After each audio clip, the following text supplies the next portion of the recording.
안녕하세요. 신도림 근본한의원 원장 이상진입니다. 근본한의원은 병의 원인을 찾아 몸의 근본을 다스린다는 뜻을 담아 만든 이름입니다.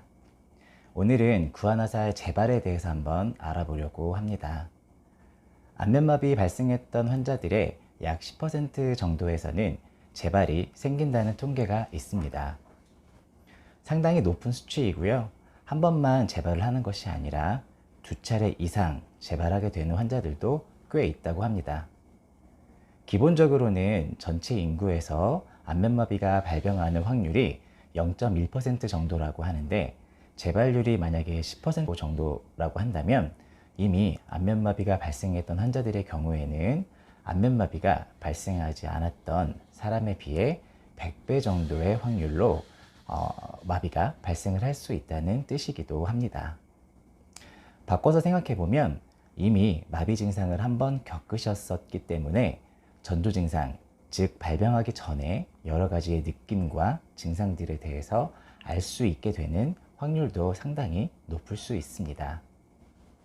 때문에 마비가 진행되기 전에 미리 선제적인 치료를 시작할 수도 있다는 뜻입니다. 전조 단계에서 잘 관리하고 몸을 챙기게 되면 실제 마비까지는 진행이 되지 않고 마무리를 할 수 있기 때문에 이 전조증 단계가 매우 중요할 수밖에 없는 것이죠.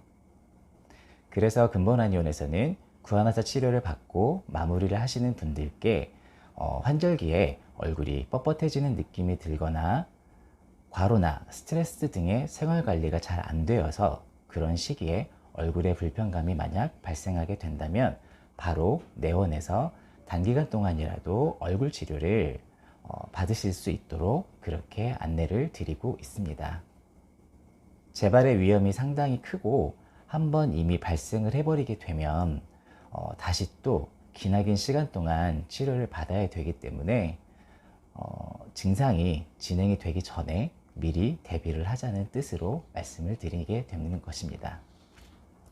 만약에 금이 가 있던 항아리를 보수를 하고 테이프를 붙여놨다고 하더라도 다시 물이 많이 차오르고 외부에서의 충격이 가해지게 되면 한번 금이 갔었던 그 부분이 가장 약한 부분이라서 먼저 터지게 될 수 있는 것처럼, 우리 몸에 같은 과로나 스트레스가 많이 쌓이고 외부에서 좋지 못한 충격이 발생하게 된다고 해도 한번 문제가 발생하게 된다면 한번 문제가 생겼던 약한 고리에서 증상이 다시 생길 가능성이 높습니다.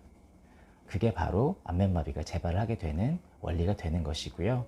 유의할 점은 한번 왼쪽으로 발생을 했다고 해서 계속 왼쪽으로만 재발을 하는 것이 아니라 재발은 반대쪽으로도 발생을 할 수가 있으며 드물지만 양측성으로 발병하게 되는 경우도 있기는 합니다.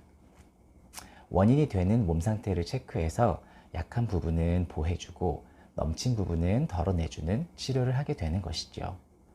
안면마비 즉 구안화살은 이렇게 많은 경우의 수를 확인하고 초기부터 적극적인 치료를 받으셔야 합니다.